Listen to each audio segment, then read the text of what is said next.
Good morning students. ഇന്ന് നമ്മൾ continue ചെയ്യുന്ന ടോപ്പിക് എന്ന് പറയുന്നത് പ്രിപ്പറേഷൻ ഓഫ് ഫിനാൻഷ്യൽ സ്റ്റേറ്റ്മെൻറ്റ്സ് ആണ്. അതിൻ്റെ ഏറെക്കുറെ ലാസ്റ്റ് സ്റ്റേജിലെത്തി നിൽക്കുകയാണ്.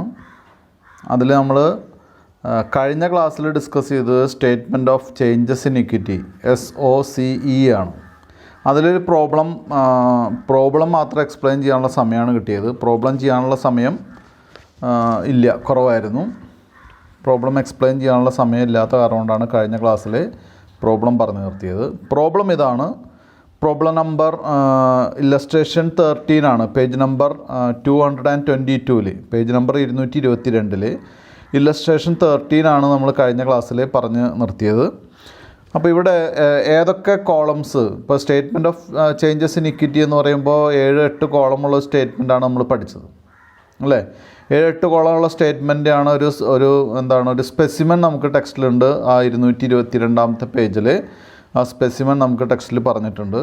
അപ്പോൾ അതിൽ ഞാൻ കഴിഞ്ഞ ക്ലാസ്സിൽ തന്നെ പറഞ്ഞിരുന്നു, ഇത്ര ഇലാബറേറ്റ് ആയിട്ടുള്ളൊരു ടോപ്പിക് അല്ലെങ്കിൽ ഇലാബറേറ്റ് ആയിട്ടുള്ളൊരു സ്റ്റേറ്റ്മെൻറ്റ് വേണമെന്ന് നിർബന്ധമില്ല. നമുക്ക് തന്നിട്ടുള്ള ഐറ്റംസിനെ ആനുപാതികമായിട്ട് നമ്മൾ വരച്ചാൽ മതി. അപ്പോൾ ഇവിടെ ഏതൊക്കെ ഐറ്റംസ് തന്നിട്ടുള്ളത് നോക്കിക്കഴിഞ്ഞാൽ ക്യാപിറ്റൽ ഉണ്ട്. ഇക്വിറ്റി ക്യാപിറ്റൽ എന്തായാലും വേണമല്ലോ, ഇക്വിറ്റി ഷെയർ ക്യാപിറ്റൽ എന്തായാലും വേണം. അപ്പോൾ ആദ്യം ഒരു വലിയ പർട്ടിക്കുലേഴ്സ് കോളം, അത് കഴിഞ്ഞിട്ട് പിന്നെ ഓരോ കോളം ഏതൊക്കെ വരയ്ക്കണമെന്ന് നമ്മൾ തീരുമാനിക്കണം. അതിൽ ഇക്വിറ്റി ഷെയർ ക്യാപിറ്റൽ ഒരു കോളം ആവണം, സെക്യൂരിറ്റീസ് പ്രീമിയം ഒരു കോളം വേണം, സർപ്ലസ് ഒരു കോളം വേണം, ജനറൽ റിസർവിന് ഒരു കോളം വേണം, റീവാലുവേഷൻ റിസർവിന് കോളം വേണം. അതുപോലെ തന്നെ equity share capital issued during the year, അതിന് കോളം വേണ്ട, അത് ഈ വർഷം ഇഷ്യൂ ചെയ്തിട്ടുള്ള ഷെയർ ക്യാപിറ്റലാണ്. Security premium on new issue, അതിന് നമ്മൾ നേരത്തെ ഒരു കോളം സെക്യൂരിറ്റി പ്രീമിയത്തിന് വേണമെന്ന് പറഞ്ഞിട്ടുണ്ട്, അപ്പോൾ അത് രണ്ടും വേണ്ട. കോംപ്രഹെൻസീവ് ഇൻകം എന്ന് പറഞ്ഞതിന് കോളം വേണ്ട. കോംപ്രഹെൻസീവ് ഇൻകം എന്ന് പറയുന്നത് ഈ വർഷത്തെ ഇൻകമാണ്. ട്രാൻസ്ഫർ ടു ജനറൽ റിസർവ്, നമ്മൾ നേരത്തെ കോളം പ്രൊവൈഡ് ചെയ്തിട്ടുള്ളതാണ് റിസർവിന്. ഇനി dividend propose during the year, അവിടെയും പ്രൊപ്പോസ്ഡ് ഡിവിഡൻഡ് എന്ന് പറഞ്ഞ ഒരു കോളത്തിൻ്റെ ആവശ്യമില്ല. മനസ്സിലായി? ഇത്രയാണ് നമുക്ക് പ്രിപ്പയർ ചെയ്യേണ്ട കോളംസ്. പിന്നെ ഒരു ടോട്ടൽ കോളം വേണം കേട്ടോ. ഇനി നമുക്ക് പർട്ടിക്കുലേഴ്സ് കോളത്തിൽ, അപ്പോൾ ആദ്യം നമുക്ക് സ്റ്റേറ്റ്മെൻറ്റ് ഒന്നുകൂടി നോക്കാം. ഒരു പർട്ടിക്കുലേഴ്സ് കോളം ഉണ്ട്. പർട്ടിക്കുലേഴ്സ് കോളം കഴിഞ്ഞ് ഇക്വിറ്റി ഷെയർ ക്യാപിറ്റലിൻ്റെ ഒരു കോളം, സെക്യൂരിറ്റി പ്രീമിയത്തിൻ്റെ കോളം അതിനോട് ചേർന്ന് തന്നെ വേണം. കാരണം നമുക്കറിയാലോ, ഇക്വിറ്റി ക്യാപിറ്റൽ ഇഷ്യൂ ചെയ്യുന്നതിൻ്റെ ഭാഗമായിട്ടാണ് നമുക്ക് സെക്യൂരിറ്റി പ്രീമിയം കളക്ട് ചെയ്യുന്നത്. ഷെയർ ഇഷ്യൂ ചെയ്യുന്നതിൻ്റെ റേറ്റിൻ്റെ കുറച്ച് കൂടുതൽ എമൗണ്ട് കളക്ട് ചെയ്യുമ്പോഴാണ് സെക്യൂരിറ്റീസ് പ്രീമിയം ആവുന്നത്. ഫേസ് വാല്യൂവിനേക്കാൾ കൂടുതൽ എമൗണ്ട് കളക്ട് ചെയ്യുമ്പോഴാണ് സെക്യൂരിറ്റി പ്രീമിയം ആവുന്നത്. കുട്ടികൾ കഴിഞ്ഞ ക്ലാസ്സിൽ പഠിച്ചിട്ടുണ്ടായിരിക്കും, കഴിഞ്ഞ സെമ്മിലൊക്കെ പഠിച്ചിട്ടുണ്ടായിരിക്കും. അടുത്ത നെറ്റ് പ്രോഫിറ്റ് എന്ന് പറയുന്നത് ഇവിടെ കോംപ്രഹെൻസീവ് ഇൻകം എന്നൊക്കെ പറഞ്ഞിട്ടില്ല, അതാണ് നെറ്റ് പ്രോഫിറ്റ്. ദെൻ നെക്സ്റ്റ് അടുത്ത പോയിൻ്റായിട്ട് പറയുന്നത് ജനറൽ റിസർവ്, റീവാലുവേഷൻ റിസർവ്, ഇത്രയും കഴിഞ്ഞാൽ ടോട്ടൽ. ഇതാണ് പറഞ്ഞിട്ടുള്ളത്. ഇനി നമുക്ക് അതിനകത്തേക്ക് പോകാം. പർട്ടിക്കുലേഴ്സ് കോളത്തിൽ ആദ്യം തന്നെ ബാലൻസ് ആസ് ഓൺ 1/4/2018, ആദ്യം എല്ലാത്തിൻ്റെയും ഓപ്പണിംഗ് ബാലൻസ് എഴുതി വയ്ക്കുക. അപ്പോൾ ഓപ്പണിംഗ് ബാലൻസ് ഏതൊക്കെയാണ്? ഇക്വിറ്റി ക്യാപിറ്റലിന് ആ കോളത്തിൽ 40 lakhs, അതുപോലെ തന്നെ സെക്യൂരിറ്റി പ്രീമിയത്തിൽ ആ കോളത്തിൽ 10 lakhs, അതുപോലെ തന്നെ സർപ്ലസിൽ ആ കോളത്തിൽ എന്ത് ചെയ്യുക? സർപ്ലസ് എന്ന് പറയുന്നത് നെറ്റ് പ്രോഫിറ്റ് കോളത്തിലാണ്, സർപ്ലസ് കോളത്തിൽ എഴുതുക 12,60,000. ജനറൽ റിസർവ് കോളത്തിൽ എന്ത് ചെയ്യുക? 26,75,000, 26,75,000. Then revaluation reserve 1,20,000. അപ്പം കുട്ടികൾക്ക് വേണമെങ്കിൽ ഒരു എളുപ്പവഴി എന്താണെന്ന് വെച്ചാൽ, ഓപ്പണിംഗ് ബാലൻസ് അല്ലെങ്കിൽ ക്ലോസിംഗ് ബാലൻസ് ഒക്കെ തന്നിട്ടുള്ള ഐറ്റംസ് മാത്രം എമൗണ്ട് കോളംസ് പ്രൊവൈഡ് ചെയ്താൽ മതി. അതിന് ശേഷം ഒരു ടോട്ടൽ കോളം കൂടി പ്രൊവൈഡ് ചെയ്യാം കേട്ടോ. ഇപ്പോൾ കുറച്ചുകൂടി ഈസി ആയിട്ടുണ്ടാവുമെന്ന് ഞാൻ വിചാരിക്കുന്നു. അപ്പോൾ നമുക്കൊന്നുകൂടി ഇത് പറയാം. ആദ്യം ഹെഡിങ് എഴുതി വയ്ക്കുക. Statement of changes in equity അല്ലെങ്കിൽ ഫോർ ദ പീരീഡ് ഓഫ് 18-19 അല്ലെങ്കിൽ for the period ending 31st March 2019 എന്നുള്ള ഹെഡിങ് എഴുതി വയ്ക്കുക.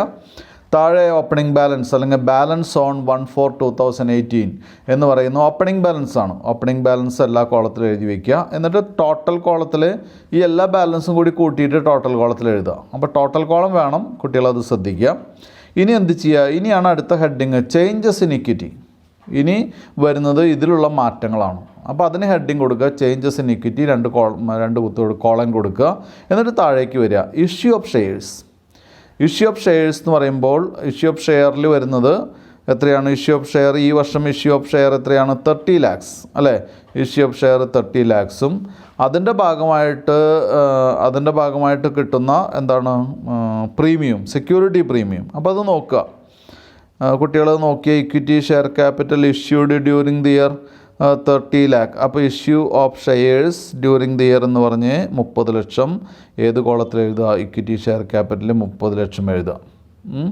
അടുത്ത കോളത്തിൽ സെക്യൂരിറ്റീസ് പ്രീമിയത്തിൽ അതിന് നേരെ തന്നെ തൊട്ട് താഴെ നമുക്ക് പ്രോബ്ലത്തിൽ തന്നിട്ടുള്ള അതിൻ്റെ തൊട്ട് താഴെ തന്നെ പറഞ്ഞിട്ടുണ്ട് securities premium on new issue 7,50,000. അത് സെക്യൂരിറ്റി പ്രീമിയത്തിന് നേരെ എഴുതുക.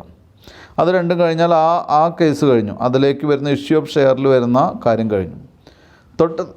തൊട്ട് താഴെ പ്രോഫിറ്റ് ഡ്യൂറിങ് ദി ഇയർ.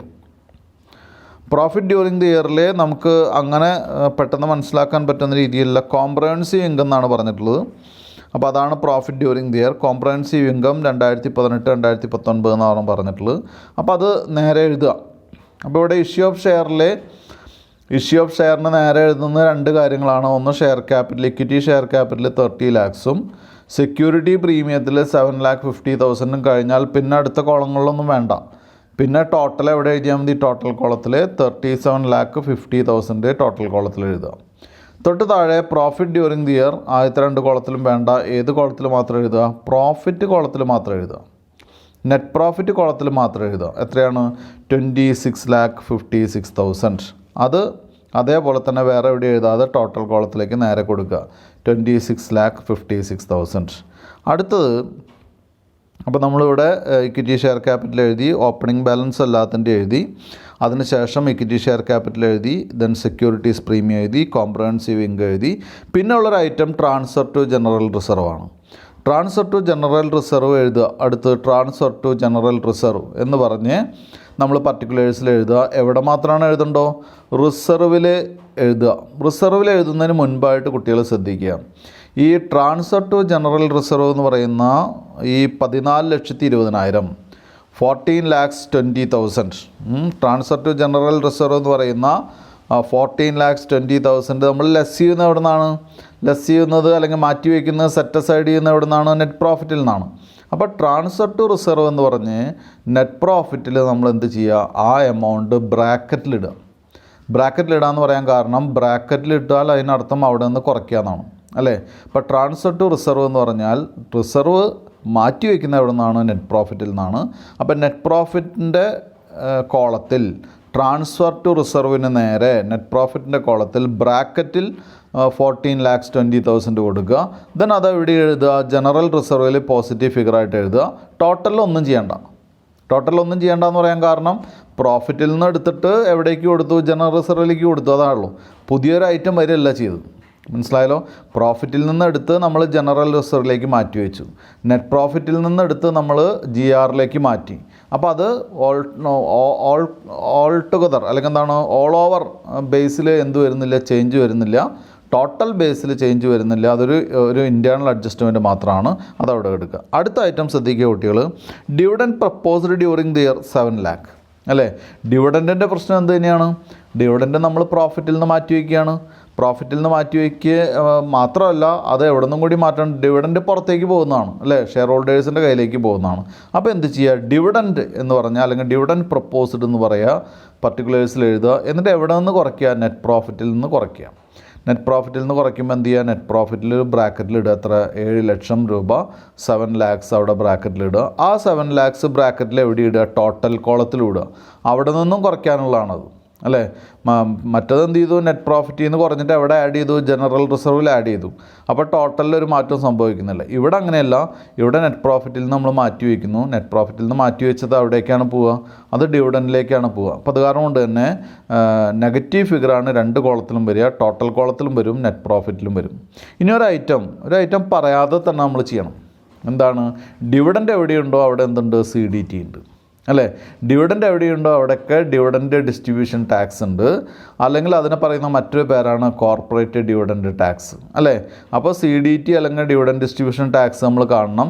അങ്ങനെ പറഞ്ഞിട്ടില്ലെങ്കിൽ, ക്വസ്റ്റ്യനിൽ അങ്ങനെ പറഞ്ഞിട്ടില്ലെങ്കിൽ നമ്മൾ പ്രൊവൈഡ് ചെയ്യണം. അങ്ങനെ പ്രൊവൈഡ് ചെയ്യുമ്പോൾ ഞാൻ കഴിഞ്ഞ ഒരു തൊട്ട് മുൻപത്തെ ക്ലാസ്സിൽ 2 ക്ലാസ് മുൻപ് നമ്മൾ പറഞ്ഞിട്ടുണ്ടായിരുന്നു എന്താണ്, ടെക്സ്റ്റിൽ 20% എടുത്തിരുന്നത്. ഞാൻ പറഞ്ഞു നമുക്ക് എക്സാമിനേഷന് ക്വസ്റ്റ്യൻ വരുന്ന സമയത്ത് CDT റേറ്റ് പറഞ്ഞിട്ടില്ലെങ്കിൽ ടെക്സ്റ്റിൽ എടുത്ത പോലെ 20% നമ്മൾ എടുക്കാൻ പാടില്ല.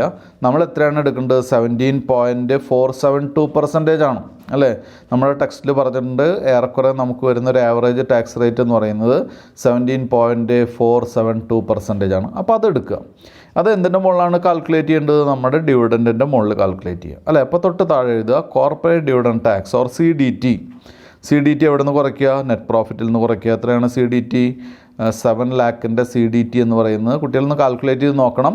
ഞാനിത് ടെക്സ്റ്റിൽ നോക്കി ടൈപ്പ് ചെയ്തതാണ്. CDT എന്ന് പറയുന്നത് 1,48,197. 1,48,197. എവിടെ കുറയ്ക്കണം? 2 കോളത്തിൽ കുറയ്ക്കണം. ഒന്ന് നെറ്റ് പ്രോഫിറ്റിലും ബ്രാക്കറ്റിൽ എഴുതണം, അതേപോലെ തന്നെ ടോട്ടൽ കോളത്തിലും ബ്രാക്കറ്റിൽ എഴുതണം. ഇത്രയും കഴിഞ്ഞാൽ ഇത്രയാണ് ഐറ്റംസ് ഉള്ളൂ. ഇത്രയും കഴിഞ്ഞാൽ എന്ത് ചെയ്യുക? എല്ലാ കോളം അണ്ടർലൈൻ ചെയ്യുക, താഴേക്ക് അഡ്ജസ്റ്റ് ചെയ്തിടുക എന്ന് പറയാൻ ആഡ് ചെയ്യുക, ലെസ് ചെയ്യുക. അപ്പോൾ ആദ്യത്തെ കോളത്തിൽ ഇക്വിറ്റി ഷെയർ ക്യാപിറ്റലിൽ 40 lakhs-ഉം 30 lakhs-ഉം അപ്പോൾ 70 lakhs വരും. അതവിടെ ഡബിൾ ലൈൻ ചെയ്യുക. രണ്ടാമത്തെ കോളത്തിൽ 10 lakhs ആണ് ഓപ്പണിംഗ് ഉള്ളത്, സെക്യൂരിറ്റി പ്രീമിയം. ഈ വർഷം നമുക്ക് ഷെയർ ഇഷ്യൂയിലൂടെ നമ്മൾ എന്ത് ചെയ്തു? ഒരു 7,50,000 കൂടി അഡീഷണൽ ആയിട്ടുള്ള പ്രീമിയം കിട്ടി. രണ്ടും കൂടി കൂട്ടുമ്പോൾ 17,50,000 ആണ് ക്ലോസിങ് വരുന്നത്. അതവിടെ വയ്ക്കുക. നെറ്റ് പ്രോഫിറ്റ് ഒരു പ്രധാനപ്പെട്ട അഡ്ജസ്റ്റ്മെൻ്റ് ആണ്. ഓപ്പണിംഗ് നെറ്റ് പ്രോഫിറ്റ് എന്ന് പറയുന്നത്, അതായത് കഴിഞ്ഞ വർഷത്തെ ക്യാരി ഫോർവേഡ് ചെയ്യുന്ന പ്രോഫിറ്റ് എന്ന് പറയുന്നത് 12,60,000 ആണ്. കഴിഞ്ഞ വർഷത്തെ പ്രോഫിറ്റ് 12,60,000 ആണ്. അതിൻ്റെ കൂടെ ഈ വർഷത്തെ പ്രോഫിറ്റ് നമ്മൾ ആഡ് ചെയ്തു. That is 26,56,000. 26,56,000 എന്ന് പറയുന്നത് കറണ്ട് ഇയർ പ്രോഫിറ്റാണ്. 2018-19 പ്രോഫിറ്റാണ്. ഇത് രണ്ടും ആഡ് ചെയ്തിട്ട് അതിൽ നിന്ന് 3 ഐറ്റം കുറയ്ക്കാനുണ്ട്. ഒന്ന്, ജനറൽ റിസർവിലേക്ക് ട്രാൻസ്ഫർ ചെയ്യുന്ന 14,20,000 കുറയ്ക്കണം. ദെൻ ഡിവിഡൻഡ് കൊടുക്കാൻ ഉപയോഗിക്കുന്ന 7 lakh നമുക്ക് കുറയ്ക്കണം. ദെൻ CDT ഡിവിഡൻറ്റിൻ്റെ ടാക്സ് ആയിട്ട് വരുന്ന 1,48,197 എന്ന് പറയുന്ന 3 എമൗണ്ടും, ഈ 3 എമൗണ്ടും കുറയ്ക്കുമ്പോൾ നമുക്കതിൽ പോസിറ്റീവ് ഫിഗർ വരുന്നത് എന്താണെന്ന് വെച്ചാൽ 16,47,803. 16,47,803 ആണ് നമുക്ക് അതിൻ്റെ റിസൾട്ടായിട്ട് വരുന്നത്. അപ്പോൾ അത് എഴുതി വയ്ക്കുക. ഇനി ജനറൽ റിസർവിന് ഓപ്പണിങ് 26,75,000 ഓപ്പണിംഗ് ഉണ്ട്. ദെൻ അതിലേക്ക് ട്രാൻസ്ഫർ ചെയ്തു വരുന്നൊരു 14,20,000 കൂടിയുണ്ട്. രണ്ടും കൂടി കൂട്ടുമ്പോൾ 40,95,000 ആണ് വരുന്നത്. 40,95,000 ആണ് അതിൻ്റെ ടോട്ടൽ വരുന്നത്. അടുത്തത് റീവാലുവേഷൻ റിസർവാണ്. റീവാലുവേഷൻ റിസർവിൽ ഓപ്പണിംഗ് ഒരു 1,20,000 ഉണ്ട്. ഈ വർഷം ഒരു റീവാലുവേഷനും പറഞ്ഞിട്ടില്ല. അപ്പോൾ എന്ത് ചെയ്യുക? അതേ എമൗണ്ട് താഴത്തേക്ക് എടുത്തെഴുതുക, 1,20,000. ഇനി ടോട്ടലാണ്. ആദ്യത്തെ ഓപ്പണിംഗ് ബാലൻസ് വരുന്നത് 90,55,000 ആണ്. ദെൻ ഇഷ്യൂ ഓഫ് ഷെയറിൽ 37,50,000 വന്നു. ദെൻ എന്താണ്? പ്രോഫിറ്റ് ഡ്യൂറിങ് ദി ഇയർ 26,56,000 വന്നു. 2 ഐറ്റം കുറയ്ക്കണം. എത്രയാണ്? 8 ലക്ഷത്തി ഒരു 7 ലക്ഷം ഡിവിഡൻറ്റും ഡിവിഡൻറ്റിൻ്റെ ടാക്സ് ആയിട്ടുള്ളൊരു 1,48,197 എന്ന് പറയുന്ന ഡിവിഡൻറ്റ് ടാക്സും കോർപ്പറേറ്റ് ഡിവിഡൻറ്റ് ടാക്സും ആയിട്ടുള്ള 2 ഐറ്റം കുറച്ച് നമുക്ക് കിട്ടുന്ന ടോട്ടൽ എന്ന് പറയുന്നത് 1,46,12,803. 1,46,12,803 ആണ് നമ്മുടെ റിസൾട്ട് എന്ന് പറയുന്നത്. അപ്പോൾ ഇതിവിടെ അവസാനിക്കുകയാണ്, പ്രോബ്ലം അവസാനിക്കുകയാണ്. ഇത് വളരെ എളുപ്പമാണ്. കുട്ടികൾക്ക് ഇനിയിപ്പോൾ അങ്ങനെ ഒരു ഫ്രാങ്കായിട്ട് പറയാൻ പറ്റാവുന്നൊരു കാര്യം എന്ന് പറയുന്നത്, കോളം വരയ്ക്കുന്ന കാര്യത്തിലാണ് സംശയം എന്നുണ്ടെങ്കിൽ ഓപ്പണിംഗ് ബാലൻസ് ഉള്ളതിന് മാത്രം കോളം വരച്ചാൽ മതി. അല്ലെങ്കിൽ ക്ലോസിംഗ് ബാലൻസും ഓപ്പണിംഗ് ബാലൻസും തന്നിട്ടുണ്ടെങ്കിൽ ആ ഐറ്റംസിന് മാത്രം കോളം വരയ്ക്കുക. അല്ലാത്ത ഐറ്റത്തിൻ്റെ ഒന്നും കോളം വരയ്ക്കേണ്ട കാര്യമില്ല. ഇത് എളുപ്പത്തിന് വേണ്ടി പറയുന്നതാണ് കേട്ടോ. ഇതാണ് അതിൻ്റെ ബേസ് എന്ന് വിചാരിക്കരുത്. ഓപ്പണിംഗ് ബാലൻസും ക്ലോസിംഗ് ബാലൻസും ഉള്ള ഐറ്റത്തിന് മാത്രം എന്ത് ചെയ്യുക? ഇതിൽ കോളംസ് പ്രൊവൈഡ് ചെയ്യുക. ബാക്കിയൊക്കെ നമുക്ക് അറിയാവുന്നതാണ്, ചെറിയ ചെറിയ പോയിൻറ്റ്സ് ആണ്.